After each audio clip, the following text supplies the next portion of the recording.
ದಡದಲ್ಲಿ ಮೀಯುತ್ತಾ ನಿಂತಿರುವ ನಾನು ಬ್ರಹ್ಮತ್ವ ಕೆಟ್ಟು ಹೋಗುವುದೆಂದು ಸುಮ್ಮನಿದ್ದರೆ ನಿನ್ನ ಶಾಸ್ತ್ರ ಸಮ್ಮತವದೇನು ಅನ್ನುವಂತೆ ಜಗದ ಕವಿ ಯುಗದ ಕವಿ ಕುವೆಂಪು ತಂದೆಯವರನ್ನ ಸ್ಮರಣೆ ಮಾಡಿಕೊಳ್ಳುತ್ತಾ ಮೇಘಮೈತ್ರಿ ಕನ್ನಡ ಸಾಹಿತ್ಯ ಸಂಘ ದ್ವಿತೀಯ ಯುವ ಸಾಹಿತ್ಯ ಸಮ್ಮೇಳನದ ಬೆಳಗ್ಗೆಯಿಂದ ನಡೆದಂತ ಈ ಕಾರ್ಯಕ್ರಮದ ಅಧ್ಯಕ್ಷರು ಹಾಗೂ ಅತಿಥಿಗಳು, ಮುಖ್ಯ ಅತಿಥಿಗಳು, ಆಶಯ ನುಡಿಗಾರರು, ಉದ್ಘಾಟನೆ ಮಾಡಿದವರು, ವಿಶೇಷವಾಗಿ ನಮ್ಮೂರಿನ, ನಮ್ಮ ಪಕ್ಕದೂರಿನ, ನಮ್ಮ ಹೆಮ್ಮೆಯ ಮಾರ್ಗದರ್ಶಕರು, ಈ ಸಮ್ಮೇಳನದ ಗೌರವಾನ್ವಿತ ಸಮ್ಮೇಳನಾಧ್ಯಕ್ಷರಾಗಿರುವಂತಹ ಶ್ರೀಯುತ ಮಾನ್ಯ ಶ್ರೀ ಡಾಕ್ಟರ್ ವೆಂಕಟೇಶ್ ಗುಡಪ್ಪನವರ್ ಸರ್ ಅವರಿಗೆ ಈ ಒಂದು ಕಾರ್ಯಕ್ರಮ ಪರವಾಗಿ ಹಾಗೂ ವೈಯಕ್ತಿಕವಾಗಿ ಅವರು ನೂತನವಾಗಿ PhD ಪದವಿಯನ್ನು ಪಡೆದಿದ್ದಾರೆ. ಅವರಿಗೆ ನಮ್ಮ ಘಟಪ್ರಭೆ ಒಡಲಿನ ಎಲ್ಲ ಗ್ರಾಮಗಳ ಪರವಾಗಿ ಹಾಗೂ ಈ ತಾಲೂಕಿನ ಪರವಾಗಿ, ಈ ಜಿಲ್ಲೆಯ ಪರವಾಗಿ, ಈ ನಾಡಿನ ಪರವಾಗಿ ತುಂಬು ಹೃದಯದ ಅಭಿನಂದನೆ, ವಂದನೆಗಳನ್ನು ಸಲ್ಲಿಸುತ್ತೇವೆ. ಈ ಕಾರ್ಯಕ್ರಮದ ಕುರಿತು ನನ್ನೆರಡು ಮಾತನಾಡಲು ಹಿರಿಯರು ಹೇಳಿದ್ದಾರೆ. ನಾನೇನು ಮಾತನಾಡುವಷ್ಟು ದೊಡ್ಡವನಲ್ಲ. ಏಕೆಂದರೆ ಈ ಕಾರ್ಯಕ್ರಮದಲ್ಲಿ ಹಿರಿಯರಾಗಿರುವಂತಹ ಸಾಹಿತಿಗಳಾದ ಡಾಕ್ಟರ್ ಕುಬ್ಸಾ ಸರ್ ಅವರು, ಹಿರಿಯ ವಕೀಲರಾಗಿರತಕ್ಕಂಥ ವಸ್ತ್ರ ಸರ್ ಅವರು, ಕಲ್ಲಪ್ಪನ ಸಬರೋದ್ ಅವರು, ಸಂಗಮೇಶ್ ನಿಲ್ಗೂರ್ ಸರ್ ಅವರು, ಅದೇ ರೀತಿಯಾಗಿ ನಮ್ಮ ಚಂದ್ರಶೇಖರ್ ದೇಸಾಯಿ ಸರ್ ಅವರು, ಅವರಿವರಲ್ಲಿ ಆನಂದ್ ಪೂಜಾರಿ ಅವರು, ಕನ್ನಡ ಸಾಹಿತ್ಯ ಪರಿಷತ್ ಅಧ್ಯಕ್ಷರು ಅವರು, ಹಾಗೂ ವಿವಿಧ ಸಾಹಿತಿಗಳು, ಕವಿಗಳು, ಈ ಚಿಂತನಶೀಲಿ ಆಗಿರ್ಬೋದು, ಹಿರಿಯ ನಾಗರಿಕರ ವೇದಿಕೆ ಆಗಿರ್ಬೋದು, ಅದೇ ರೀತಿಯಾಗಿ ನಮ್ಮ ಸಿದ್ಧಾನ ಬಾಣಿ ಸರ್ ಅವರು ಆಗಿರ್ಬೋದು, ಎಲ್ಲರೂ ಮಾತನಾಡಿದ್ದಾರೆ. ರಂಗನ ನಾಡು ಸಂಸ್ಕೃತಿ ಬೀಡು, ಬಿಜ್ಜಳನ ನಾಡು ಜಾತಿಯ ಪಾಡು, ಕುಲಗುರು ಮಾದಾರ ಚೆನ್ನಯ್ಯನ ನಾಡು ಬಸವ ತತ್ವದ ಗೂಡು. ಏ ಬಸವ, ನಿನ್ನ ನಾಡು ವಿಶ್ವಕ್ಕೆ ಬೀಸುತ್ತಾ ಕಾಣಿಯೇ ಎನ್ನುವಂತೆ ಈ ಒಂದು ಕಾರ್ಯಕ್ರಮವು ಅತ್ಯಂತ ಅಚ್ಚುಕಟ್ಟಾಗಿ ಬೆಳಗ್ಗೆಯಿಂದ ಬಹಳ ಸುಸಂಸ್ಕೃತವಾಗಿ ನೆರವೇರಿದೆ. ಕೇವಲ ಒಂದೇ ಒಂದು ದೂರವಾಣಿ ಸಂಪರ್ಕದಲ್ಲಿ ರಮೇಶ್ ಕಮತಿಗಿ ಅಲಿಯಾಸ್ ಭೇಟಿ ಅವ್ರು ಯಾರಂತ ನಮ್ಗೆ ಗೊತ್ತಿಲ್ಲ.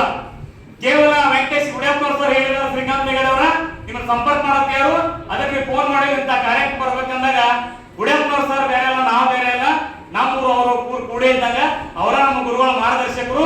ನಮ್ದೇನೋ ಸುದ್ದಿ ಬಂದ್ರು ನಮ್ಮ ವಿದ್ಯಾರ್ಥಿ ಹೋರಾಟದಿಂದ ಹಿಡ್ಕೊಂಡು ಇವತ್ತಿನವರೆಗೂ ಅವ್ರು ಮಾಡಿದಂತ ನಮ್ಮ ಸುದ್ದಿ ಪ್ರಸಾರ ಮಾಡಿ ಇವತ್ತೇನು ಅವ್ರು ಯಾರು ಎಲ್ಲೇ ಒಂದು ಮೂಲೆ ಉಳ್ಕೊಂಡ ನಮ್ಮ ಹೋರಾಟದ ಸುದ್ದಿ ಬಿತ್ತರಿಸಿ ಇವತ್ತೇನು ಶ್ರೀಕಾಂತ್ ಮೇಗಡಿ ಯಾರಿಗಾರು ಗುರುತು ಮಾಡಕ್ ಕಾರಣಕರ್ತರಿದ್ದ ವೆಂಕಟೇಶ್ ಗುಡಪ್ಪನವರ ಆದಿಯಾಗಿ ಅಶೋಕ್ ಕುಲಕರ್ಣಿ ಸರ್ ಆಗಿರ್ಬೋದು, ಉದಯ್ ಕುಲಕರ್ಣಿ ಸರ್ ಆಗಿರ್ಬೋದು, NH ನವಾಬ್ ಸರ್ ಆಗಿರ್ಬೋದು, BH ಬಿಳಿಗಿಯವರು ಆಗಿರ್ಬೋದು, ಅವರಿವರನ್ನೇ ಕರೆಯುವವರಾಗಿರ್ಬೋದು, ಎಲ್ಲ ಹಿರಿಯ ಇಂಥ ಪತ್ರಕರ್ತರ ಕೃಪಾಶೀರ್ವಾದದಿಂದ ಇವತ್ತು ನಾವೇನಾರ ಗುರುತಾಗಕ್ಕೆ ಸಾಧ್ಯ ಆಗೈತಿ. ಹೋರಾಟದಲ್ಲಿ ಕರ್ನಾಟಕ ರಕ್ಷಣಾ ವೇದಿಕೆ ಹೋರಾಟ ಬಂದ್ರ ಪ್ರತಿಯೊಂದು ಸುದ್ದಿ ಮಾಡಿದ್ರು, ನಮ್ಮ ವಿದ್ಯಾರ್ಥಿಗಳ ಕಾಲೇಜು ಹೋರಾಟ ಬಂದ ಸುದ್ದಿ ಮಾಡಿದ್ರು, ನಮ್ಮ ಹಾಸ್ಟೆಲ್ ಸುದ್ದಿ ಮಾಡಿದ್ರು. ಅಂತಾರೆ ಇವತ್ತು ನಮ್ಗೆ ಹೆಮ್ಮೆ ಇರುತ್ತೆ. ಮೂರು ಪಕ್ಕ ಜಾಲಿಬೇರಿ ಜ್ಯೋತಿ ಉತ್ತರ ಕೀರ್ತಿ ಬಸವನವರು, ಉತ್ತರ ಬಸವಯ್ಯರ ಊರು ನಮ್ಮೂರು, ಅಲ್ಲಿ ನಮ್ಮೂರು ಬಿಟ್ಟು ಅಲ್ಲಿ ಹೋದ್ರು, ಅದಕ್ಕೆ ಜಾಲಿಬೇರಿ ಜ್ಯೋತಿ ಉತ್ತರ ಕೀರ್ತಿ.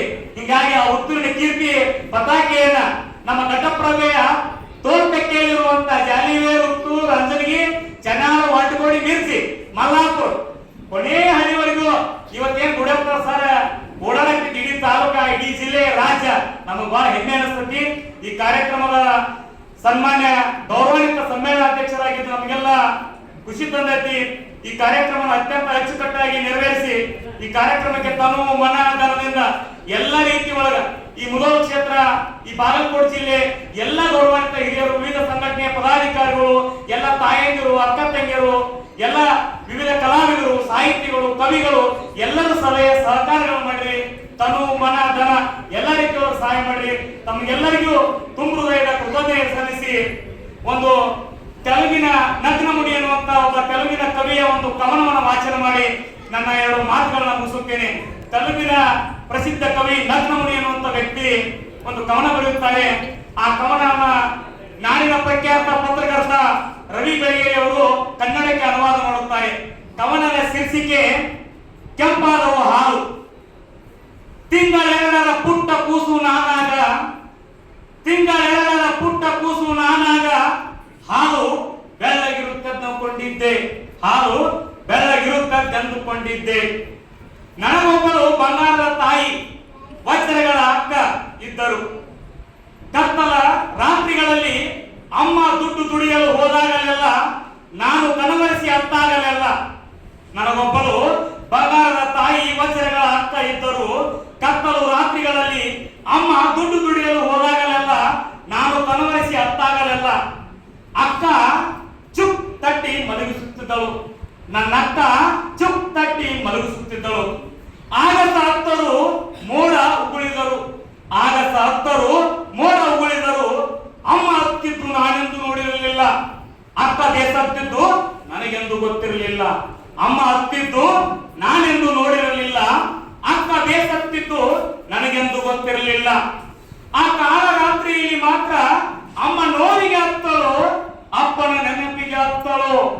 ಆ ಕಾಲ ರಾತ್ರಿಯಲ್ಲಿ ಮಾತ್ರ ಅಮ್ಮ ನೋವಿಗೆ ಹತ್ತಳು, ಅಪ್ಪನ ನೆನಪಿಗೆ ಹತ್ತಳು. ಹಾಲುಡಿಸದೆ ಅಳುತ್ತಾ ಕುಳಿತಿದ್ದಳು. ಹಾಲುಡಿಸದೆ ಅಳು